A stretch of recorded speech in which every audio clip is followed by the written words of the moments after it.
Okay, so you've filled out your documentation of student level of performance. Now it is time for us to choose and start implementing interventions.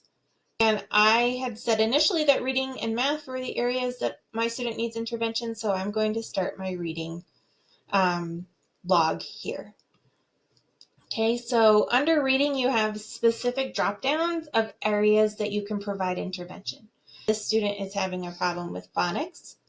Okay, and I am going to target a specific skill within phonics. You know from your ALO data, from working with the students, what skill within phonics that they are truly struggling with. Okay, and this is a good time for you to then click on the intervention library. Okay, the intervention library has a ton of evidence-based practices that you can start to implement in Tier 2 intervention.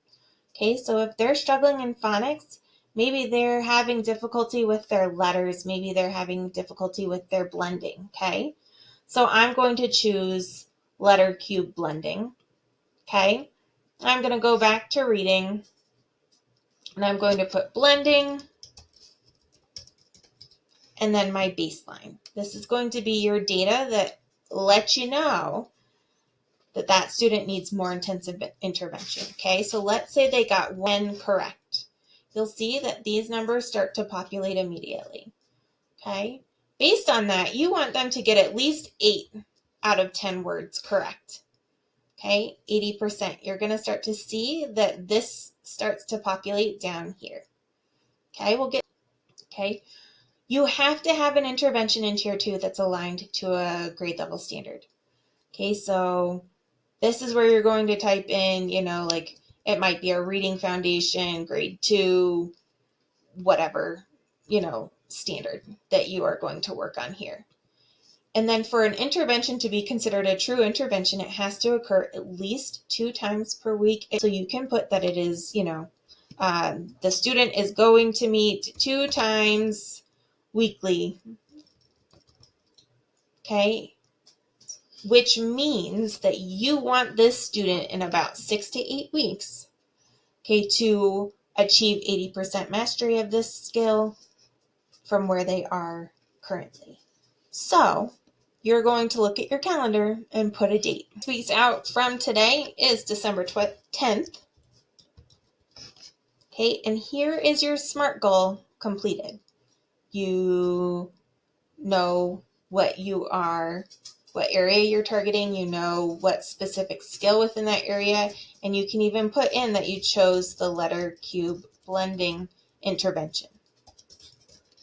Okay, when you put in your baseline, so let's say that your baseline was collected today, you're only going to fill in the yellow columns. Okay, they got 1 out of 10. And I'm just going to put my initials. It's very important that whoever is providing the intervention puts their name or initials so that we can show that it's been done with fidelity. Okay, as you are filling this out, let's say they come on 11.5 and they get a 2. Then they come on 11.7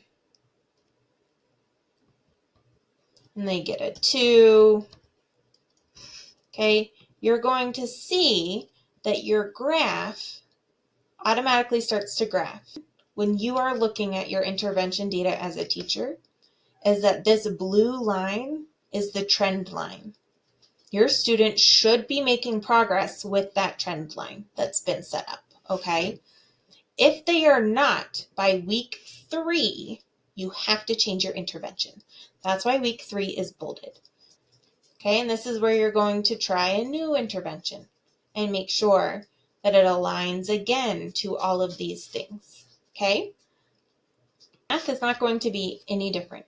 Remember, a student needs to have 2 interventions, okay, during this time. You fill this out the same exact way, okay? The subject areas, like the skill area that the student needs intervention in is listed in the drop-down menu. Okay, the specific skill targeted, okay, you have access to an intervention library. Here it is for math. Okay? Again, you go through, you choose your intervention, and you keep moving forward. Now, I'll be honest, I don't have all the math interventions in here yet, but they will be in. Okay? And if you have an intervention that you would prefer to use instead of this, use that. Back in your math, you're again going to fill out baseline, target, etc., etc. Okay, your chart will start to populate and you work through it just the same as you did with reading.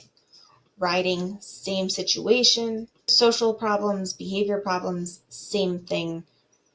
The only tab that does not have any interventions listed right now is speech. And that's because you do need to reach out to Heather Pitts and get her involved. So you've provided interventions, you've done it in basic reading skills and math calculation. And now it's time for the RTI team to do the student's progress review. What are the next steps? This is not a unilateral decision. This is a team decision because this does affect the, if they showed progress and don't need tier 2 any longer, right? Then we just say that they're doing great. They just needed that little tweak, okay? Sometimes they might need like environmental changes. A 504 might be warranted at that point.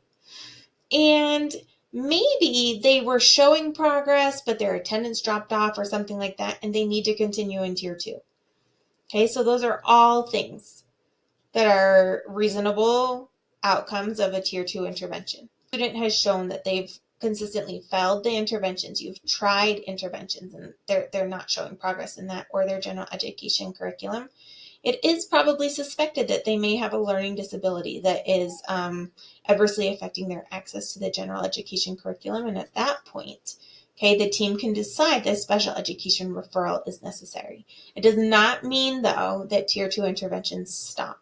It means that it runs concurrently with that special education referral, okay? And this has to be signed by Ross to say that, yes, he also agrees that this student needs more intensive interventions.